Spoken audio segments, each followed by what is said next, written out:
Hi friends, Swapna बुलबुल चॅनलमध्ये तुम्हा सर्वांचे स्वागत आहे. फ्रेंड्स, आजच्या व्हिडिओमध्ये आज आपण महादेवाला प्रसन्न करण्यासाठी कोणते नियम पाळावेत याविषयी संपूर्ण माहिती जाणून घेणार आहोत. त्याआधी तुम्ही जर चॅनलवर नवीन असाल तर चॅनलला सबस्क्राईब करा. तर फ्रेंड्स, आता आपण व्हिडिओला सुरुवात करत आहोत. भगवान महादेव हे अत्यंत भोळे देव मानले जातात, म्हणूनच त्यांना भोळा शंकर म्हणतात. ज्या घरात भगवान शंकराची पूजा नियमानुसार केली जाते तेथे शुभ आणि समृद्धी वास करते. महादेवाच्या कृपेने त्या घरात सदैव सुख समृद्धी नांदत असते. अशी मान्यता आहे की भगवान शिव लवकर प्रसन्न होतात. भगवान शिवाचे भोळ्या स्वभावामुळे भक्ताला ते सदैव सुखी ठेवतात, परंतु भगवान शिव यांना क्रोध देखील लवकर येतो. त्यामुळे भगवान शिवाच्या पूजेमध्ये चुका करणे टाळावे. म्हणून भगवान शिवाच्या पूजेचे विशेष नियम कोणते आहेत ते आज आपण जाणून घेणार आहोत. या व्हिडिओद्वारे आपण नियमाचे पालन करून पूजा केली तर निश्चितच आपल्याला पूजा केल्याचे पूर्ण फळ मिळेल आणि भगवान शिवाचा अखंड आशीर्वाद मिळेल. आपल्याला अकाल मृत्यू कधीही येणार नाही आणि तुमच्यावर येणारी सर्व संकटे भगवान शिव स्वतः निरसन करतील. शंकराच्या साधकाच्या जीवनात कधीही विस्मरण, दुःख, दुर्दैव येत नाही.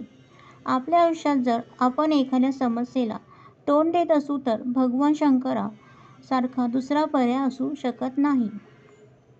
भक्तांनी महादेवाची आरती आणि कथा वाचणे आवश्यक आहे. त्याचबरोबर महादेवांच्या मंत्रांचाही जप करावा. तुम्ही भगवान शंकराच्या अनेक मंत्रांचा जप करू शकता.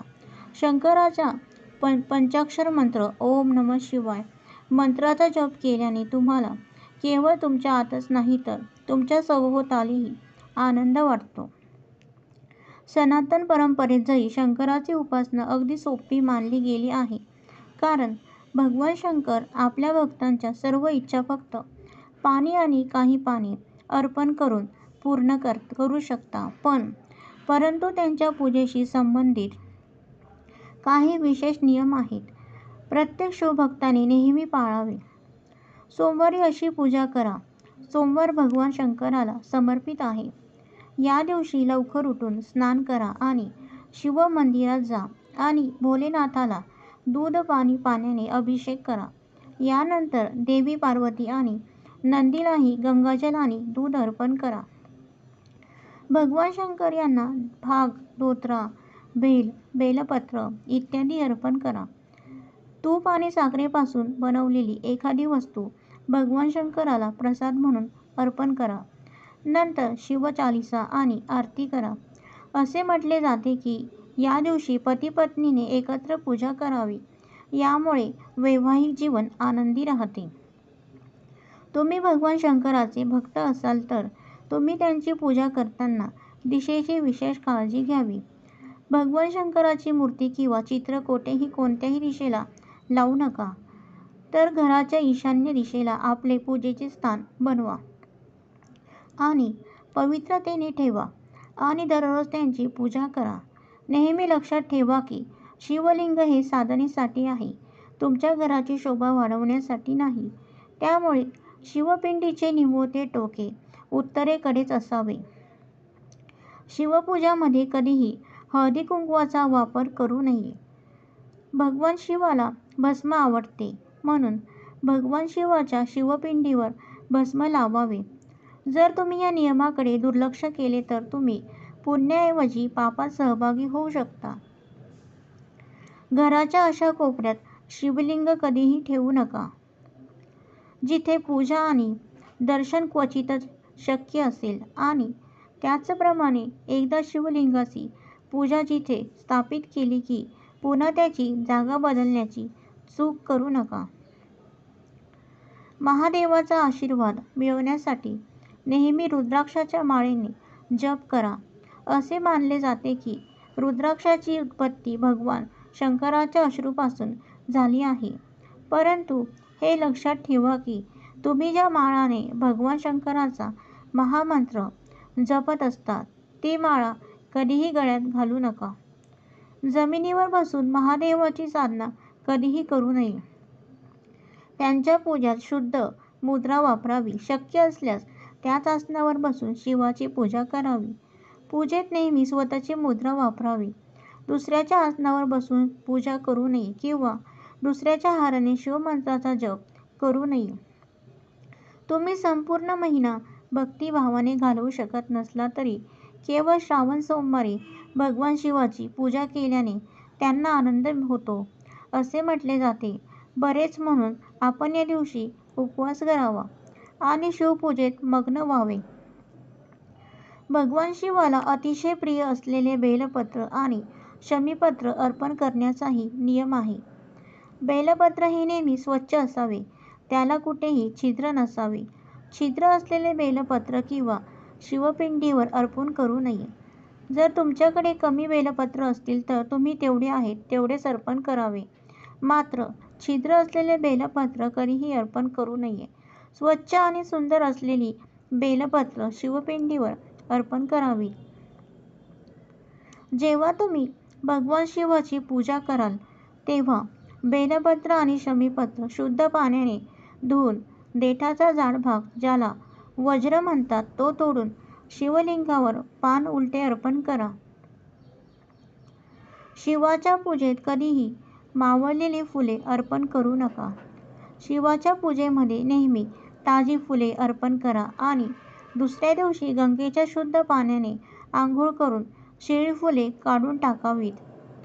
महादेवाच्या पूजेत तीळ आणि चंपा या फुलांचा वापर केला जात नाही. या गोष्टींची काळजी घ्या. स्वच्छ कपडे घाला. सोमवारी उपवासाच्या दिवशी शक्यतो स्वच्छ कपडे घालावेत. मळलेले फाटलेले असे कपडे घालू नयेत. आपले मन देखील यामुळे स्वच्छ आणि पवित्र राहतात. दिवसभर ओम नमः शिवाय मंत्राचा जप करावा. पूजा साहित्य आणि पद्धत. शिवलिंग किंवा मूर्तीची स्थापना करा आणि त्यावर पंचामृत, गंगाजल, दूध, दही, तूप, मध आणि साखरेचा अभिषेक करा. बेलपत्र, धतुरा, पांढरे फूल, राख, चंदन, अक्षदा, फळे आणि मिठाई अर्पण करा. ओम नमः शिवाय मंत्राचा 108 वेळा जप करा. यासोबतच तुम्ही शिवचालीसा, रुद्राष्टक आणि महामृत्युंजय मंत्राचा पाठ करू शकता. उपवास. उपवास पाळणे, दिवसातून एकदाच खाणे, फळांचे आहार घेणे किंवा पूर्ण उपवास करणे. दिवसभर शिवभक्ती बाळगा. सत्य बोला, संयमी राहा. मांस आणि मद्यपान करू नका. यामुळे आपल्यामध्ये नकारात्मकता प्रवेश करते. संध्याकाळी दिवा लावा आणि आरती करा.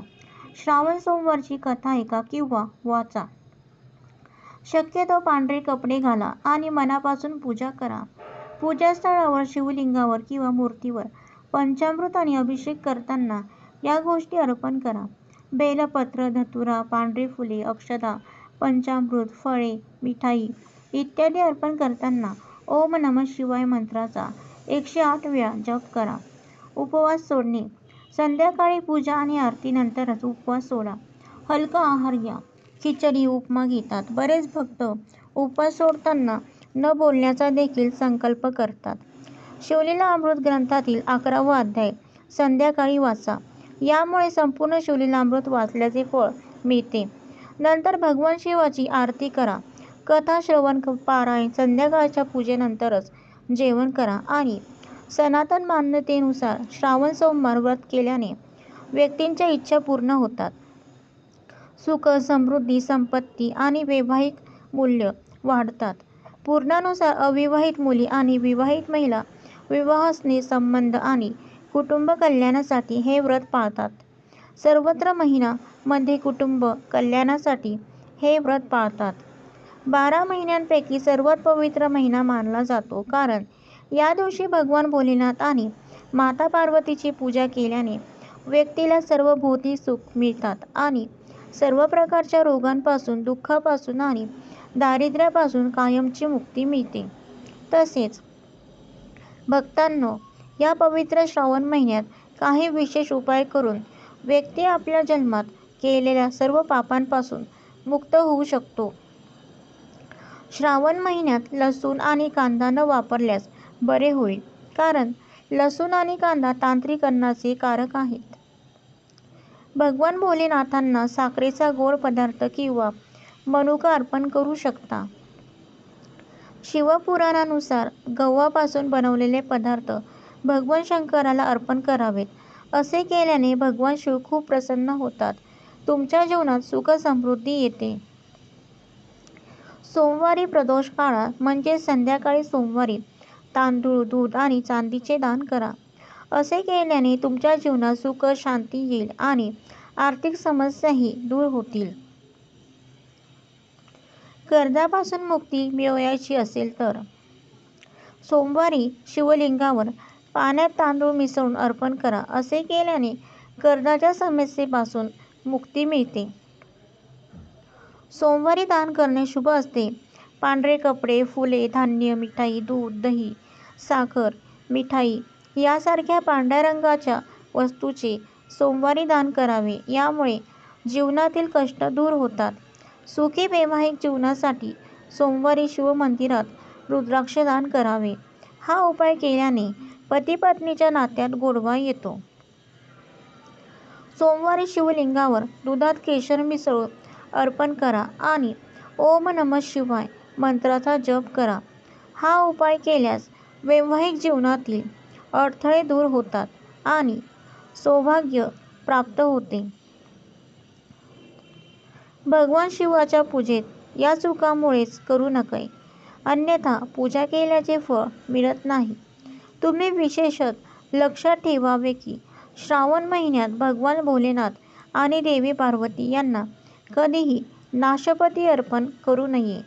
यामुळे भगवान शंकर खूप क्रोधित होतात.